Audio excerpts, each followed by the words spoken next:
공당의 대변인으로서 부적절한 표현을 사용한 것에 대해 천안함 장병과 유족들을 비롯하여 마음의 상처를 받았을 모든 분들에게 깊은 유감의 말씀을 드립니다.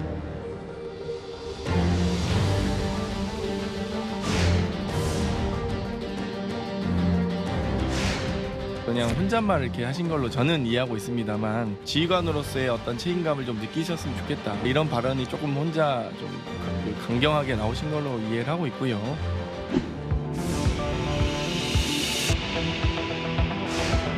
민주당이 망언에게 사과했어야 함에도 불구하고 이 대통령은 끝내 침묵했습니다. 3년 전 고 민평기 상사의 모친이 절규했지만 어머니 한을 더 깊게 하고야 말았던 문재인 전 대통령의 모습이 다시 한번 떠오릅니다.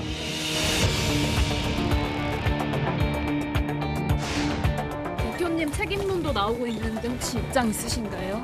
당에서 벌어지는 일에 대해서 당대표가 언제나 책임을 져야 되는 것이죠. 방금 말씀하신 책임 어떤 식으로 지겠다는 거세요?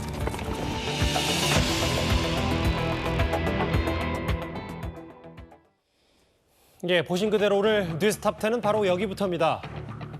이 천안함이 자폭했다고 주장을 한 이래경 씨가 민주당 혁신위원장이 됐다가 사퇴를 하면서요. 그 후폭풍이 상당합니다. 그 와중에 민주당의 수석 대변인이 최원일 전 함장을 가리켜서 부하를 다 죽인 함장이 무슨 낯짝으로 그러냐, 이 발언 때문에 논란을 더 키웠었는데요. 오늘 오전에 권측흥 대변인이 기자회견을 자청했습니다. 좀 더 길게 들어보겠습니다. 공당의 대변인으로서 부적절한 표현을 사용한 것에 대해 천안함 장병과 유족들을 비롯하여 마음의 상처를 받았을 모든 분들에게 깊은 유감의 말씀을 드립니다.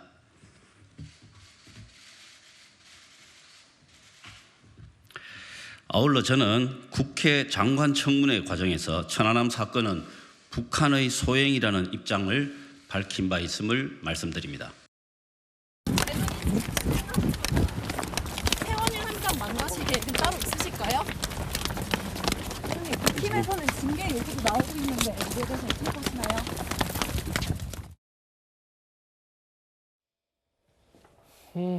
유감 표명을 했습니다. 권치수 수석 대변인은 잘 아시는 것처럼 문재인 정부의 장관 출신, 지금 현직 국회의원, 모든 분께 깊은 유감이다. 유감 표명을 했는데 일단 그러면 수석 대변인, 당직은 유지하겠다는 거죠?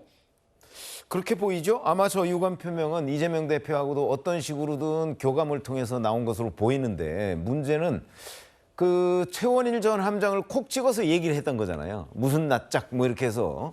그러면서 실제 유감 표명은 최원일 전 함장 얘기는 하지 않고 그냥 일반 논식으로 유감 표명을 했단 말이죠. 그렇게 되면 이제 과연 진정성이 있느냐 뭐 이런 의심을 받기에 충분한데 예. 물론 뭐 내일 또 최원일 전 함장과 만나기로 했다 뭐 이런 얘기는 나오기는 합니다만은 어쨌든 간에 오늘 한꺼번에 그 문제를 좀 매듭을 지었으면 그러면 오히려 훨씬 더 낫지 않았을까 싶은 생각이 드는데 예. 굳이 저렇게 오늘은 최원일 전 함장을 거론하지 않고 있다가 내일 문제가 되니까 최원일 전 함장하고 만나서 뭐 사과하겠다 이런 입장은 아직도 민주당 주변에 이 천안함 문제에 관한 강성 지지층들의 요구 뭐 이런 것들을 권칠승 수석 대변인이 사과를 하면서도 너무 의식하고 있는 것 아니냐 이런 생각이 듭니다. 그러니까 최병무 의원 말씀은 민주당 지지자들을 좀 의식해서 사과를 오롯이 제대로 하지 못했다 이렇게 보시는 거예요? 그러니까 공개적인 사과는 못하고 그냥 최원일 전 함장하고 사적으로 만나서 거기서 사과하는 건 가능한데 공개적인 사과는 못하겠다. 아마 이런 걸로 보입니다. 예, 일단 유감 표명을 했습니다. 대변인 자리는 유지하겠다 뭐 이런 뜻으로도 읽히죠.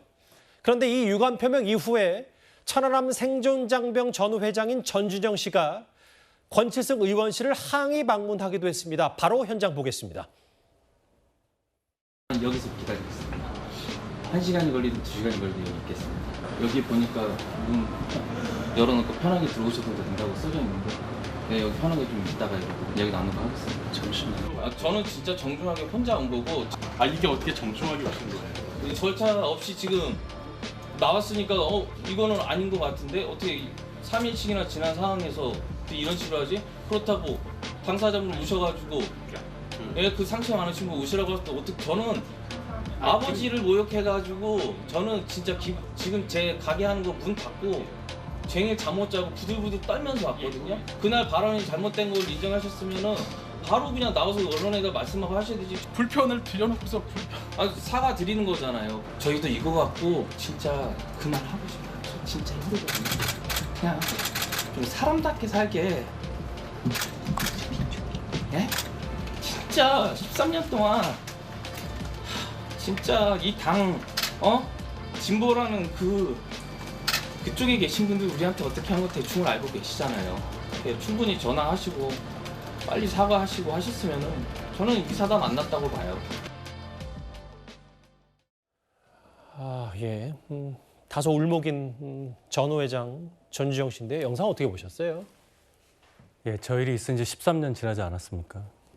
이 일을 가지고 아직도 왈가왈부하고 뭔가 자꾸 장병들에게 또 생존하신 분들에게 이상한 이 굴레를 자꾸 씌우려고 하는 저 시도는 참 잔인하다고 생각합니다. 지금 보좌관 얘기를 하고 있는데 저방 보좌관의 태도를 봐도 지금 저 전주영 씨라는 분이 저렇게까지 매달리면서 얘기할 상황은 아니잖아요.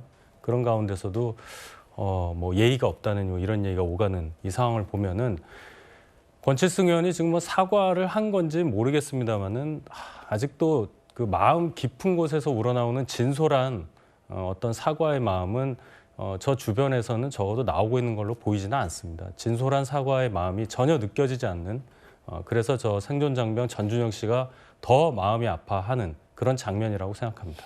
저 영상을 보면 그 전후 회장인 전주영 씨가 이렇게 불쑥 갑자기 찾아오면 어떠냐라는 권칠승 의원실 보좌관의 얘기에 아니 좀 우리 좀 가만히 놔둬라. 우리도 좀 본인 삶 제대로 살 수 있게 울먹이기도 했고 아버지 얘기도 했고 물론 이후에 권칠승 의원을 만난 걸로 전해지긴 하는데 글쎄요. 권칠승 의원이 일단 그런 막말에 가까운 논란에 발언을 했고 근데 이후에 찾아갔고 이 과정이 뭔가 주객이 바뀐 느낌이 좀 들고요. 어떻게 좀 보세요?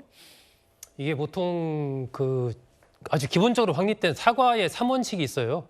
그게 이제 코멘트, 애티튜드, 타이밍입니다. 그리고 이제 사과의 내용과 태도 그리고 언제 그걸 사과하느냐 이것이 가장 중요하다라고 확립된 부분인데 그 내용은 이제 구체적이어야 되는 겁니다. 누가 왜 무엇에 대해서 사과를 하는 것이고 앞으로 어떻게 하겠다 이런 것들이 뒷받침이 돼야 되고 태도는 이제 상대방이 받아들일 수 있는 진정성 있는 태도를 보여야 하는 것이고 타이밍은 빠를수록 좋겠죠.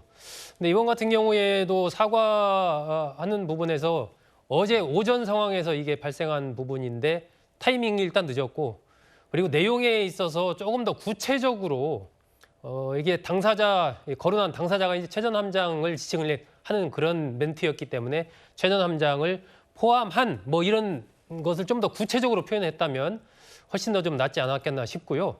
이게 기본적으로 우리 정치권이 좀 갈등을 부추기는 쪽으로 가면 안 됩니다. 천안함 문제 같은 경우도 벌써 이미 공식적으로 국제적으로 5개 나라가 합의를 해서 조사를 해가지고 이미 북한에 의해서 폭침당한 것이다라고 이미 그렇게 다 발표를 하고 온 국민이 그렇게 알고 있는 상황에서 거기에 대해서 뭔가 또 의혹이 있는 것처럼 자꾸 이야기하는 이런 것들을 정치권에서 그대로 받아들이고 또 그런 얘기를 하는 사람을 중용하려고 하고 이런 식이 돼버리면 안 된다. 정말 상식적이고 합리적인 그러한 태도를 정치권이 갖고 우리 사회 갈등을 오히려 좀 화해하고 더 해결하는 쪽으로 더 노력을 해야지 갈등을 부추겨서는 좀 바람직하지 못하다 이런 말씀 드리고 싶습니다. 지금 화면에 나오는데 일부 보도에 따르면 권칠승 수석 대변인이 아마 내일 최원일 전 함장에게 따로 1대1로 만나자 독대를 제안한 듯합니다. 그래서 직접 사과할 가능성이 있다. 근데 이제 사실 오늘 이런 공방까지 있었어요. 이승훈 변호사님. 모든 분께 깊은 유감이다. 아니 왜 나를 비판해놓고 왜 뭉뚱그려서 제가 모든 분이냐. 그리고 내일 단둘이 만나자고 했다. 왜 사적인 자리에서 저렇게 하는지 아까 이 지적도 있었는데 이런 거 어떻게 판단하세요? 저는 그렇습니다. 뭐 사적인 자리냐 공적인 자리에서 사과를 하느냐 이건 중요한 것이라고 생각하지 않아요. 정말 사과의 진정성이 있느냐의 문제인 것이지 공적인 자리에서 막 화제를 만들어서 이걸 정치적으로 이용하려고 한다는 그런 느낌보다는 진정성 있게 사과하면 된다고 생각되고요. 아마도 천안함 장병이라는 표현을 썼는데 최원일 함장이 왜 나는 모든 분에 포함된 거 아니냐 이렇게 이의를 제기한 것으로 보이는데 장병이라고 하는 것은 장교와 사병, 부사관을 포함하는 말이기 때문에 모든 분의 얘기를 한 것 같지는 않고요. 천안함 장병에 포함시킨 것으로 보여집니다. 민주당이 됐든 문재인 정부가 됐든 천안함이 북한의 소행이라고 하는 것들에 대해서는 명확한 입장이거든요. 그런데 괜히 이런 문제로 마치 북한의 소행이 아니라고 하는 것처럼 비춰지는 모습들이 저는 좀 안타깝다고 생각되고 오히려 그렇기 때문에 더 적극적으로 사과를 하는 게 맞다. 예를 들어서 군사분계선에서 간첩이 넘어와서 이걸 경계에 실패했기 때문에 오히려 장교들은 문책을 당하는 게 아니냐. 그래서 천안함도 경계에 실패했기 때문에 결국에는 지휘관은 문책을 당해야 되는 거 아니냐. 이런 논리가 있을 수 있어요. 그런데 47인의 용사가 순국을 한 사건이잖아요. 그래서 막연하게 경계에 실패한 어떤 사건과는 조금 다르게 볼 필요가 있다. 그런 측면에서 좀 자신의 입장은 그런 취지가 아니었는데 라고 할지라도 권칠성 대변인이 오늘 전중현 씨에게 사과한 건 잘한 것 같고요. 또 천안함 함장에게도 굳이 사과를 못할 이유는 없다고 생각해서 오히려 신속하게 빨리 사과를 해버리는 게 하는 게 맞지 않나 싶습니다. 그러니까 이승윤 변호사도 그러니까 지금 저 장면 만약에 권칠성 대변인이 오늘 오전 기자회견을 자청해서 좀 더 받아들인 사람 입장에서 진정성 있는 사과 모습을 보였다면 저렇게 전준영 씨가 항의 방문까지 하지 않았을 거다 이렇게 보시는 거죠?